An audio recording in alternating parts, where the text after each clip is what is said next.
Joining me on set is former Miss Universe, Wendy Fitzwilliams. She's also going to be the host of Caribbean Next Top Model Season 4. Welcome. That's right. So we have a lot to talk about. Where are we with Season 4? When is it expected to take place? What has been ongoing so far? Well, Season 4 has started. We're on Flow 1, which is Channel 99 here in Trinidad and Tobago. We're on Flow across the region exclusively, and we started on Ash Wednesday, Valentine's Day, Caribbean's Next Top Model Day. So we've aired 2 episodes so far, you know. So you all selected the finalists already? Oh, yes, yes. So how the process works is that young women from across the Caribbean, and this is a truly pan-Caribbean show, so it's the French, Dutch, English, and Spanish Caribbean, all entitled to participate between the ages of 18 and 27, I think. And they submit their applications online. Usually we do a few in-market castings, and then we choose 16 to 20 finalists, get them to our location. We shot Season 4 in Jamaica, which was absolutely gorgeous. Lots of fun at the Malaya Braco Village there, which is a beautiful, all-inclusive 4-star property. So we were spoiled rotten, had the best time.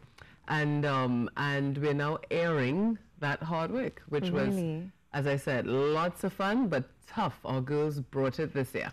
All right. So how many countries did you all go to get these women in terms of the participants? Ooh, I mean, they came from across the Caribbean. We had Panama participating for the first time.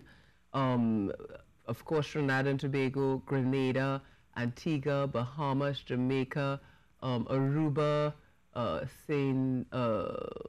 Suriname, you name it. Yeah. You know? How many finalists? We covered the region. Are you down to now? 16. 16 finalists. Yes, yes. I think our last elimination, we're now down to, if I'm not mistaken, 11 or 12 girls. So in terms of elimination. So the first elimination is always the biggest. Yeah. Luckily for me, it's the start of, the process. So I'm not too attached to the girls as yet. I know them only by country. I don't know names, etc. Okay.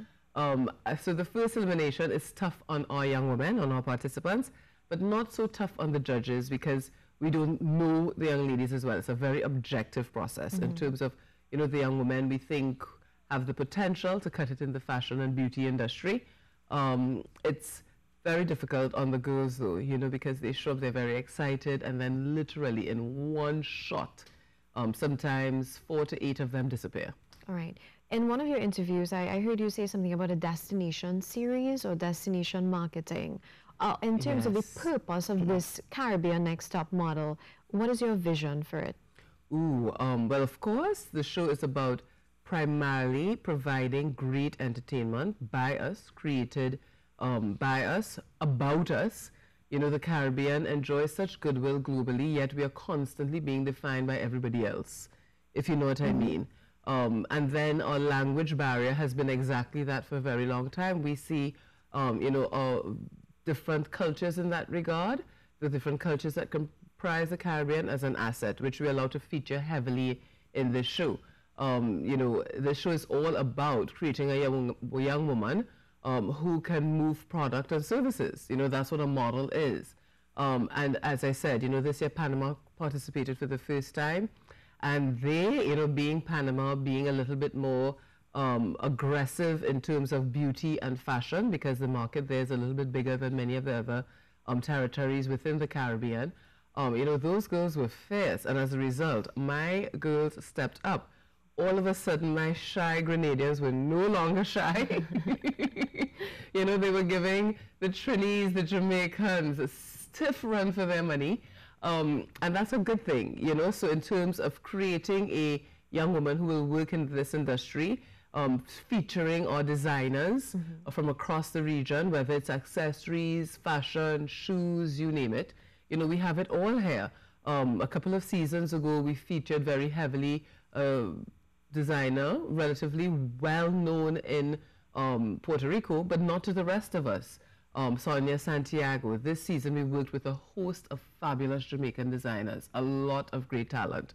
Of course, being a Trini, and being so attached to mailing myself, she's always ding ding up front and center for me. But there's so much new talent coming out of the University of the West Indies, for example. So, you know, I wore Adrian Foster, whom I like very much, a fellow Trinidadian. There are two Jamaican designers that I've adored for years, Sandra Kennedy and Drenna Luna, whom I wore, but I also discovered other fabulous ones. There's a Jamaican designer called Biggie who does dance hall wear. Now, you know, darling, dance hall is a little beyond risky. I mean, some of those outfits are share in some of the most interesting places, but he does the most beautiful applique work, the detail in terms of his embroidery, his applique work. So he made me a couple of fierce outfits. I have this jacket that I'm dying to wear. I don't know where I'm going to wear it yet. And then this rather saucy, naughty pencil skirt from the front. It's so conservative. And then when I turn around, it's like, oh my God. But beautifully, beautifully done. The detail, you know what I mean? And there is that that we hope to bring, to create more of in the region as well. An awareness of our design talent across the region, across the language barrier. And hopefully our retailers in that space will pay attention and take advantage, you know, of the opportunities to share some more of what we create and do very well.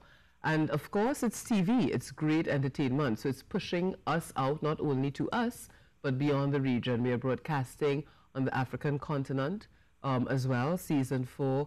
We're in certain parts of Europe, you know, so we're expanding our reach very much. And as I said, it's a series about us, created by us. Who are some of the judges that were part of this? And what did they bring to the table? So, as usual, my resident fellow judges, Socrates McKinney, who joined us last season, season 3 in Grenada. He is from the Dominican Republic, and he has launched the careers of several of the big Dominican models dominating the fashion scene now. He's a phenomenal stylist and designer as well. So Socrates is one of my resident judges, as well as Pedro Virgil, who has been with us from season 1. Pedro is an Australian fashion photographer who has worked with the likes of Calvin Klein, Lexus, Rolex, some of the top brands in the world. He shot for Australian Elle and Vogue and Bazaar, and he is a delight. So he is beautiful to look at, he's phenomenally talented, and his personality, such that our young women grew in his care. I always say, even if you don't win Caribbean's Next Top Model as a young lady entering this industry, you should leave with 2 things: a better understanding of the fashion and beauty industry, and how, as a model, you work that industry, and a stellar portfolio.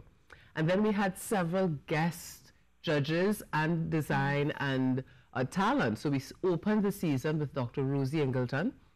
Rosemary Ingleton is the dermatologist to the fashion and beauty industry. She's resident in New York.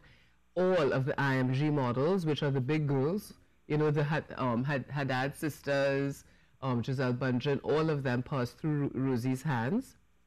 She is Jamaican born and raised, so she understands us, understands our culture.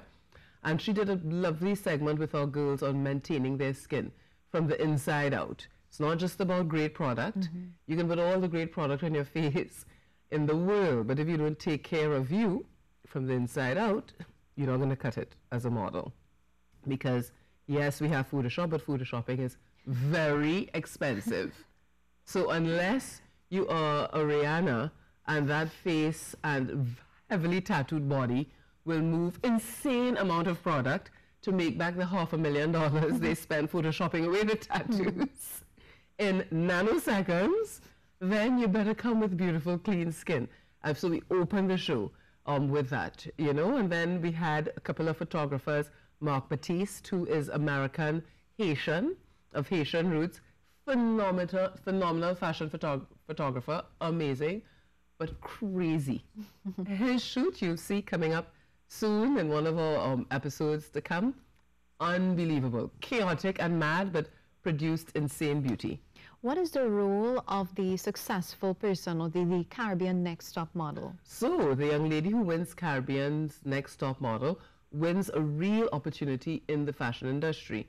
Our prizes are, firstly, a contract with Mint Management out of New York. So our season 2 and 3 winners actually did Fashion Week a few weeks ago in New York. And Katisha, our season 2 winner, is now in Europe modeling. And we put everything in place for a young woman to work in the United States and to work with Mint and their partners in Europe very legally, very properly. We're very thorough in that regard.